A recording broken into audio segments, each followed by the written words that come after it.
when Adrl first started, it basically took us backwood racers that, done all the local picket scene through the Carolinas and in the South, Georgia, Alabama area, and basically gave us better tracks to race on. We started off, the tracks wasn't quite as good as they are now, but, Adrl basically took racers like me and put us more on a platform, so, it's really evolved, and now it's turned out to where, I believe it's, knocking in HRA's door. I mean, I know it's not in HRA yet, but it's knocking in HRA's door as far as professionalism and the level of competition out here is second to none. And I think anybody that checks one of these races out, comes away impressed because, the level of competition and side-by-side racing is just outstanding to watch.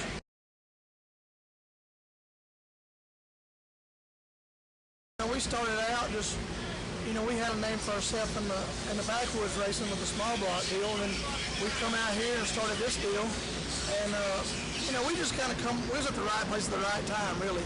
Adrl, everybody was looking for something different, and we were just got our first Hemi car and stuff at the same time, and was wanting to go faster and faster, so it all just kind of played into our hands, the way, kind of designed for me. And then I was one of the first ones out here and broke a few records, starting out. And, so now I guess people do associate us with Adrl, but that's great. I mean, I can't think of another organization I don't want to be associated with.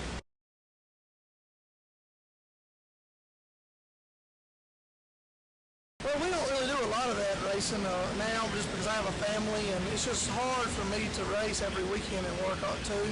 But, I have 3 young kids that need me at home, and between racing here once or twice a month, it doesn't leave a lot of time. So, but occasionally we'll run tests at Steel or a few local tracks, and we might hit a race or two occasionally. And, it's a different level because these cars are so fast now. You take a 360 or 350 race car, it takes a good track to run that car on. Where in the old days, the cars would run 390s, and, you could kind of get away with a little bit more. That other 3 or 4 tenths is a lot faster. These cars are running 210 miles an hour, which is, it's fast for some of these tracks. So we're just real selective. If we do go run, we try to go somewhere we can learn something, and the track's safe enough to run these cars on.